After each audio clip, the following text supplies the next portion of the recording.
Hai, Assalamualaikum. Aku Adele kembali menyapa lewat suara ini. Apa kabar nih di awal bulan September? Gak terasa ya, kita udah mulai masuk di bulan-bulan akhir tahun nih. Semoga teman percaya yang sedang menyaksikan dan mendengarkan video ini dalam keadaan yang baik ya, secara fisik dan juga psikis pastinya. Amin. Gimana nih teman percaya? Sudahkah mulai mengevaluasi tentang progres diri sendiri di tahun ini? Atau justru masih sibuk mikir dan masih bingung kenapa ya kok hidupku masih stuck gini-gini aja? Pernah gak sih teman percaya dihinggapi rasa penyesalan dan rasa bersalah karena seolah tidak ada pencapaian yang berarti? Oke, di video ini aku akan membahas salah satu hal yang sangat penting. Namun ternyata kita masih sering mengabaikannya, yaitu tentang self-acceptance atau penerimaan diri. Menurut Riff, salah satu tokoh psikologi yang populer dengan teori psychological well-being, menyebutkan bahwa kesejahteraan psikologis salah satunya ditentukan dari penerimaan diri setiap individu. Biasanya nih, penerimaan diri yang baik ditandai dengan kemampuan menerima diri apa adanya, sehingga mampu mengakui dan menerima berbagai aspek yang ada dalam dirinya, baik positif maupun negatif. Dan hal tersebut akan sangat berdampak terhadap kehidupan yang akan dijalani. Menurut Harlock, penerimaan diri adalah suatu tingkat kemampuan dan keinginan individu untuk hidup dengan segala karakteristik dirinya. Individu yang dapat menerima dirinya diartikan sebagai individu yang tidak bermasalah dengan dirinya sendiri, yang tidak memiliki beban perasaan terhadap diri sendiri, sehingga individu lebih banyak memiliki kesempatan untuk beradaptasi dengan lingkungan. Tapi ternyata ada banyak orang yang justru salah memaknai tentang konsep penerimaan diri. Teman-teman, jangan beranggapan dengan penerimaan diri di mana kita sudah mampu menerima segala kekurangan dalam diri, lantas membuat kita tidak berkembang. Bukan seperti itu ya teman-teman. Jadi dengan kita menerima kekurangan diri kita, maka kita akan lebih paham tentang aspek atau hal-hal apa saja yang perlu kita perbaiki. Dan jangan lupakan bahwa di samping kekurangan yang dimiliki, ada kelebihan yang selalu bisa kamu coba untuk optimalkan dan pastinya lebih kamu eksplorasi lagi. Menurut teman percaya, penting gak sih kira-kira kita memiliki penerimaan diri yang baik? Sadar gak sih, sebenarnya kita sering ngeluh, pesimis, bahkan putus asa, bisa jadi karena kita belum mampu menerima diri kita seutuhnya. Nah, ternyata akan ada banyak manfaat jika kita memiliki penerimaan diri yang baik. Yang pertama, ketika kita memiliki penerimaan diri yang baik, maka kita akan menjadi individu yang tampil lebih positif, percaya diri, dan pastinya optimis.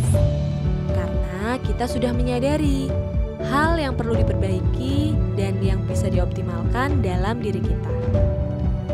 Yang kedua, kita tidak akan terbelenggu dalam rasa bersalah, malu, rendah diri, termasuk juga kecemasan terhadap penilaian atau penolakan yang dilakukan oleh orang lain terhadap diri kita.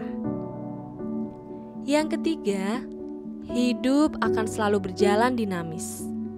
Tentu, masing-masing individu memiliki fase krisisnya masing-masing. Bagi seseorang yang sudah mampu berdamai dengan dirinya, maka sesulit apapun masalahnya tetap saja mampu memaknai hal tersebut dengan baik dan tetap mengupayakan solusi yang terbaik. Yang keempat yaitu penerimaan diri juga akan sangat berdampak terhadap interaksi sosial kita loh.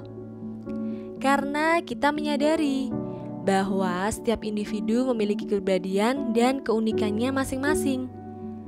Maka kita akan mampu menyikapi perbedaan antar individu dengan baik. Tidak lagi memaksakan segala suatu hal harus sesuai dengan keinginan kita. Jadi gimana?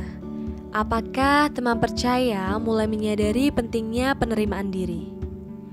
Pasti ingin sekali rasanya bisa memiliki penerimaan diri yang positif. Tapi kok kayaknya penerimaan diri gak segampang itu ya. Tenang teman percaya, proses penerimaan diri memang bukan suatu hal yang mudah. Dan ternyata memang ada beberapa tahapan yang akan kita lalui hingga pada akhirnya kita mampu memiliki penerimaan diri yang positif.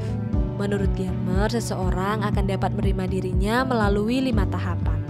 Yang pertama yaitu penghindaran.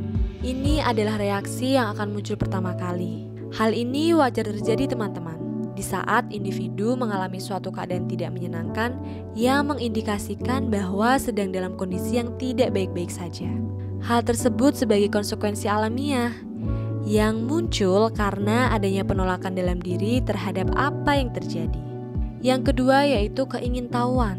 Pada tahapan ini, individu akan merasakan perasaan cemas dan mulai mencari tahu tentang permasalahan yang dialami. Biasanya individu akan munculkan pertanyaan-pertanyaan dalam diri, seperti apa ya artinya perasaan ini, kenapa aku memiliki perasaan seperti ini, dan sebagainya. Yang ketiga yaitu toleransi. Di tahapan ini sesungguhnya individu sedang dihadapkan dengan perasaan yang tidak nyaman dan menanggung rasa sakit emosional yang dirasakan. Tetapi individu tetap berusaha bertahan dan berharap perasaan tersebut akan segera hilang. Yang keempat yaitu allowing atau membiarkan begitu saja. Setelah melalui proses bertahan akan perasaan tidak menyenangkan telah selesai, individu akan mulai membiarkan perasaan tersebut datang dan pergi begitu saja. Individu secara terbuka membiarkan perasaan itu mengalir dengan sendirinya. Yang selanjutnya tahapan kelima yaitu persahabatan atau friendship. Seiring berjalannya waktu, individu mulai memaknai nilai-nilai yang didapat dari proses yang dilalui dari tahapan sebelumnya. Pada akhirnya, individu tersebut akan mulai bangkit dan mensyukuri manfaat yang diperoleh berdasarkan situasi maupun emosi yang hadir. Coba sekarang tanyakan pada diri sendiri. Kira-kira apakah teman percaya sudah memiliki penerimaan diri yang baik? Tidak ada yang terlambat. Kalau memang merasa saat ini belum mampu menerima diri dengan baik, yuk mulai saat ini kita berproses bersama ya.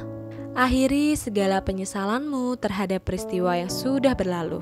Kamu berhak untuk menjadi pribadi yang lebih baik. Dengan langkah awal yaitu mulai menerima diri atas segala kelebihan dan kekuranganmu. Semangat berproses. Kita ketemu di next week ya. Wassalamualaikum.